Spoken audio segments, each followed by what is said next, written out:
Hi, I'm so glad you're here. My name is Khaleesi and this is Silverkrona Estate or Silverkrona Slott in Swedish. And this is my authentic 1850s Swedish farmhouse estate. This build took over 12 hours to complete, simply because there's so many buildings and exteriors and interiors to complete. So I divided this video into 3 parts, and this is part number 1, where we go through the exterior, the stables, and the converted barns. In the second part, we go through the lower and upper apartments in the main building. And in part 3, we go through the estate garden, the wedding venue, and the landscaping. I already uploaded this whole series to my YouTube channel. You can find all of the videos linked below with their titles. Of course, I did this because nobody wants to wait like 2 weeks to get the other parts and not be able to see like the complete start to finish. And I wanted to make sure that you can have that experience from the very beginning. So enjoy. This building is part of my Khaleesi Place save file that I've been working on for a couple of years actually. And I have had kind of created a system for how to do these builds. And this whole estate is built only with base game and cats and dogs, as it's located in Brindleton Bay, which is the world that comes with cats and dogs. And the only additions to this is gameplay specific additions. So that is horse ranch, cottage living, and this is also a build for prepped for rent. So the reason I've done that is because I want you to be able to put this lot down with only cats and dogs, and it's gonna look beautiful. Nothing is gonna be missing. It's not gonna look weird. It's gonna be any empty holes. But if you own cottage living and horse ranch, you probably want to have them in this build because it adds to the storyline and the authenticness of how this build or this type of buildings would look like. So it makes it possible for you who have limited packs to play my whole save file. But if you have additions, if you're like me who own most of the game packs or all of them, you can get the more advanced versions. But you're not going to miss out on having a half build if you just have the specific world plus the base game, if that makes sense. So you'll notice in my videos on both the screen as well as in the description, you'll find 2 categories of packs that is described in the builds. First is the build and lot game packs, the ones you have to have for the building to be complete or for the lot to be complete, as well as the not so mandatory extra gameplay packs that are additions that you can add if you have them, but you don't need to have them, so you can still download this if you don't own them yet. If you want to download this specific build just as it is, my gallery ID on the Sims 4 gallery is Khaleesi369. It will be in the description as well as on the screen. And let me know what you think about it. I love hearing your comments and feedback. It's very good for me to get that kind of feedback of what works and what doesn't work. And I really hope you like the system that I created for making them as playable as possible. And I've tried this for several builds and see what happens when you kind of like remove those gameplay packs and have that combination, and it works really like seamlessly. But I had to work a little bit on it to make sure that it actually worked. So I really want your feedback on that one if you have any. And let me explain about this estate and how these kind of buildings actually exist in Sweden. I've had so much fun making this build. I've literally been on the phone with my mom talking about how these estates were made, talking about the estates that we know, and actually I've had friends live in these kind of estates. Because the thing is, if you are not from Scandinavia or if you're not from Europe, for example, you might not be used to that we have such a long history. So we have these really old buildings. And the reason why we have a lot of these small castles or castle proximity close estates. Sometimes they're called castles actually, even when they look like this, and sometimes they're called more of an estate. It depends on what they were used for and who built it and etc. But there's a lot of these around in Sweden, and the reason is because a lot of nobility and royalty, they built like what we call them summer castles in Europe, and that means that they were these estates built to be kind of vacation homes for nobility or royalty. So it was not their full-time living space. It was something they visited for business, to bring their extended family and friends, to impress people with their wealth, etc.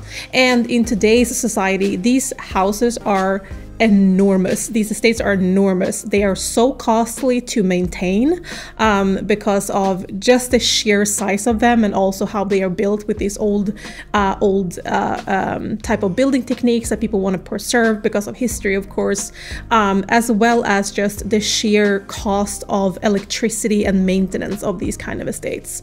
So what a lot of what's happened to a lot of these castles and estates is actually that they get divided into separate apartments or houses. Personally, I have grown up next to 3 different types of these kind of castles and estates. The first one is actually my mom's neighbor, which is this castle called Farsta Slott, which is Farsta Castle.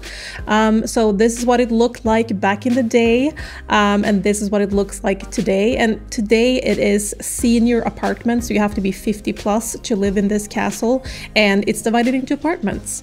The other estate is actually my childhood friend. This estate that I built, the division of the house is made after her house. So on her estate, her estate wasn't a castle, it was more like a big farmhouse estate, and it also was built in wood like this one. Farsta Slott is built in stone.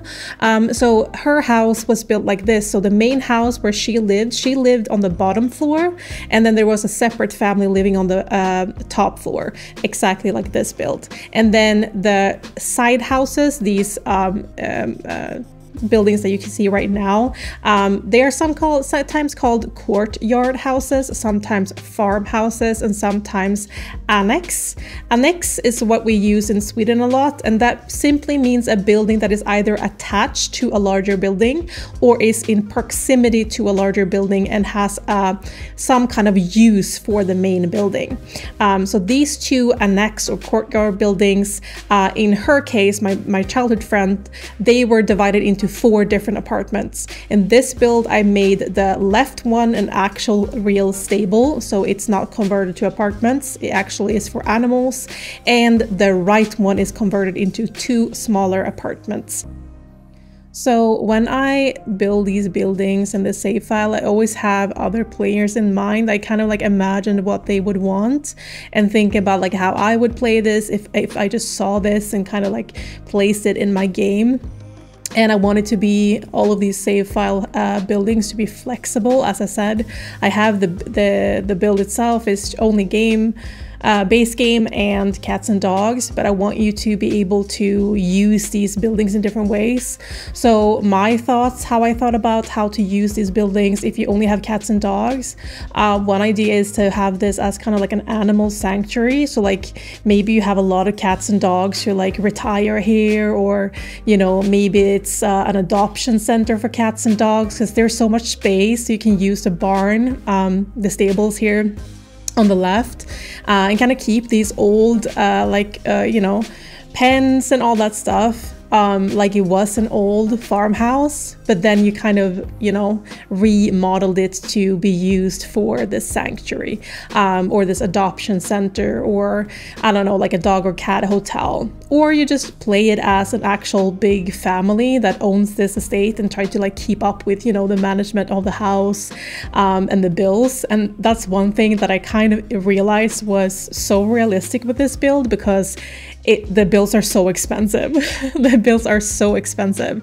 And that makes it interesting for me, and I think for a lot of people, to play with it. Like, that's part of the challenge, which it is, as I said before, in real life with these kind of buildings. Most of them a single family cannot own. They're too expensive, so they have to make these other adjustments and use them in different ways. So as I said, almost every castle that is these kind of summer castles or vacation castles that I know of, they're all converted into apartments or like separate houses. And one of the farms, the bigger farms that I know of, as I said, they have like they have a restaurant, they have a small shop where you can buy local goods, they have, you know, the cafe in the summer, they have all of these activities, so it's like a destination. I was also imagining with this build that it would be perfect for using the selling tables or the Home Chef Hustle pack to be able to do these kind of farm markets, like farmers markets during the weekends, to kind of add to that storyline and like how to survive with the bills of this big estate, which is, as I said, what these kind of estates usually, the ones I know in real life, that's what they do. In my save file, the Khaleesi save file, it's not only the buildings and the worlds, it's actually full of complete families, lore, and even extended lore for existing Sims 4 families to make it more of an immersive experience, to make, you know, the original characters less flat, and that you can really like jump down into the save file and have a full world that you can interact with. So a lot of the families have different clubs that are attached to either where they live or their personality. So for example, Olof Silverkrona, which is the person who actually owns this big estate, he has 2 clubs that he runs. One is for gardening, where you come to the estate garden and learn how to garden and take care of flowers, etc. And the other club is for coming for these weekends at the estate, where you spend time with his dogs and the animals, you know, like the horses and chickens and cows and all that stuff, as well as grilling in the garden, you know, having picnics and like playing chess in the garden and like doing all of these activities that they kind of set up for people to enjoy. So as I said, Olof Silverkrona is the person who owns this estate, and he actually took this over after his father very dramatically passed away, and he was left to actually raise his 2 younger brothers, his youngest brother August and his middle brother Fredrik, or Fredrik as we say in Swedish. That was of course very hard for them to try to, you know, handle this big, you know, very expensive estate, being orphaned, as well as handling just life as, you know, young adults and teenagers. And of course these 3 brothers have a very, very strong bond, but Olof is the one who really felt that the responsibility as well as really the passion to keep the family estate alive. And of course he wants to do that to honor his father, but as well as actually keeping the history of this farm, as they have owned the farm in, you know, generations. So he's the older brother, but his younger brothers, actually after becoming young adults, they moved to San Myshuno, and that's where they live in my save file, because Fredrik, the middle brother, he wanted to go into politics, and August, the younger brother, he wanted to go into programming. But they of course visit the farm as often as they can, but animals and the farm life and the estate life was just not for them. So the one who actually lives here is Olof by himself, together with his horses and his dogs. So he has 2 dogs. He has a German Shepherd called Acke, and he has a hunting dog called Sigge, which is kind of common names for these kind of dogs from these estates. They usually have like old man names, which is really cute.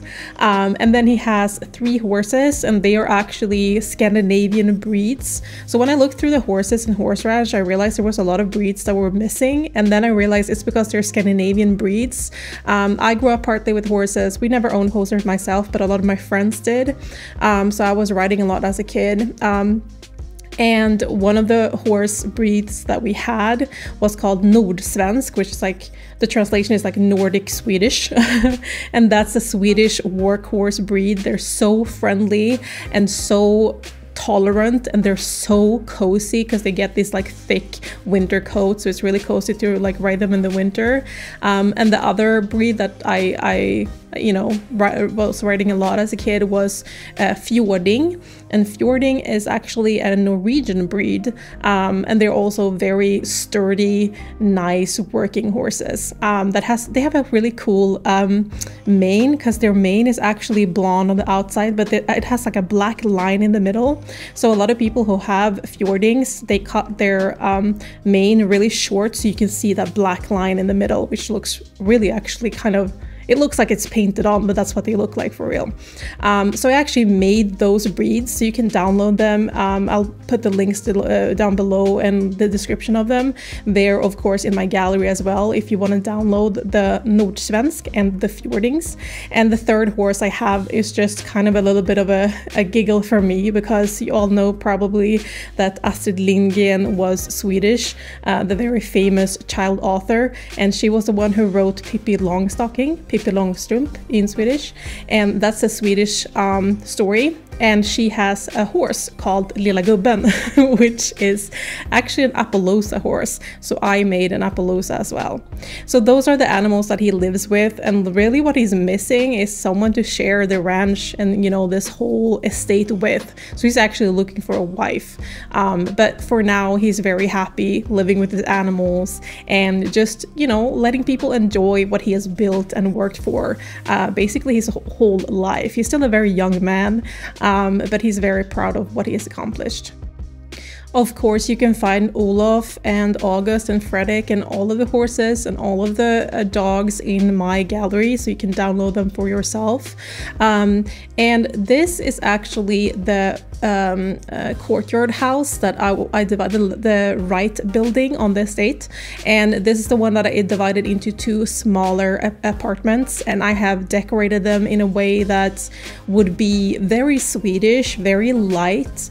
When they like renovate these kind of old buildings in Scandinavia, they kind of stick to very light woods. They usually use like, you know, white painted wood, etc., to kind of lighten up these old buildings and make it look fresh and clean. So that's very common for me to see as a Swede and as a Scandinavian. And I wanted these apartments to really feel that they kept the original shape and the barn. So there's like barn doors, and the backyard that they have together is still like that, like long, like kind of dock that they used to have to these old barn houses to kind of like ship in goods and stuff.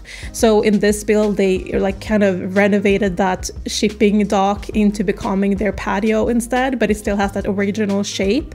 And also these two apartments, they are supposed to be very simple, like people rent them because they want that farmhouse kind of feeling.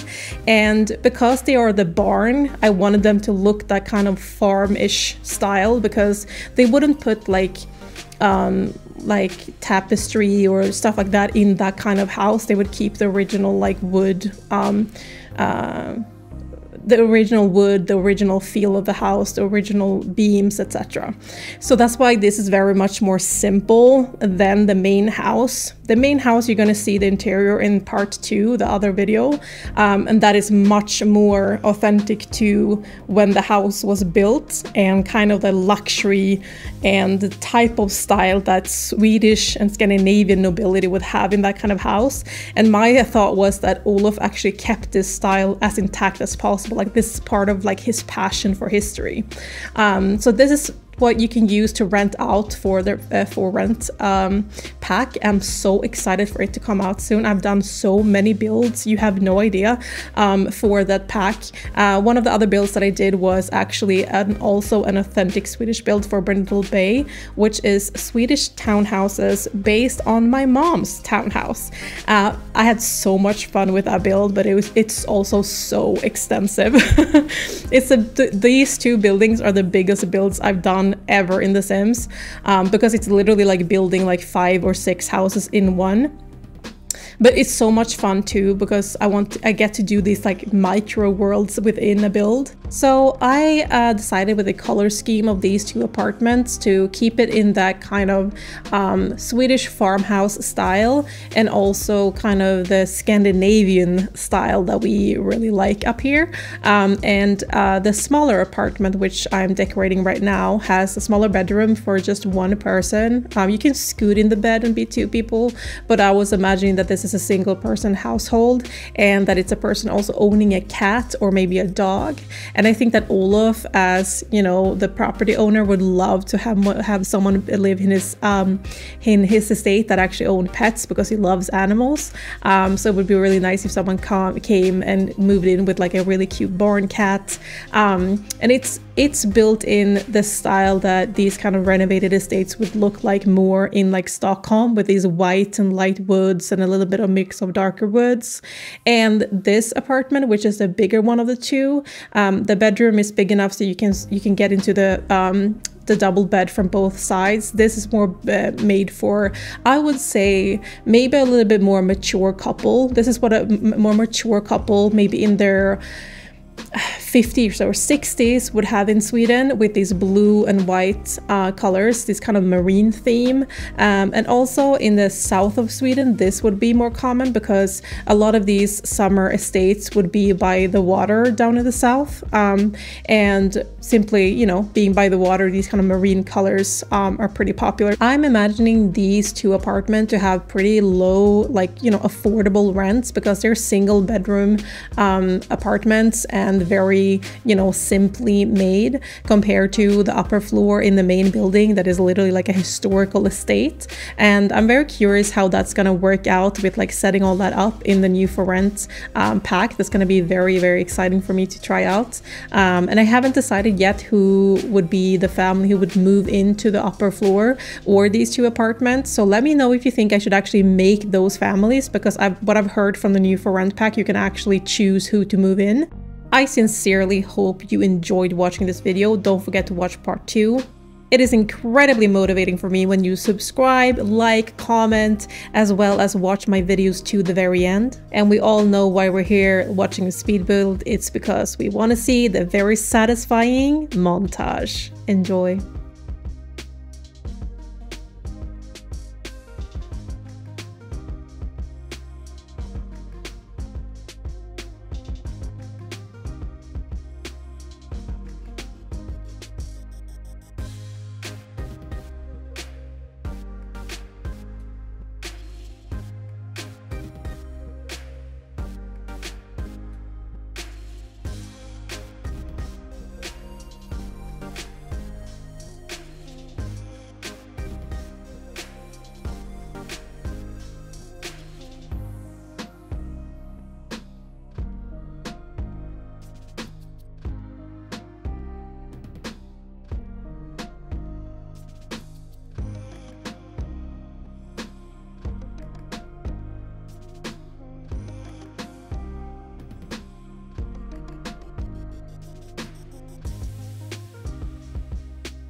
I hope you enjoy that. My name is Khaleesi, and let's hang out in the next video.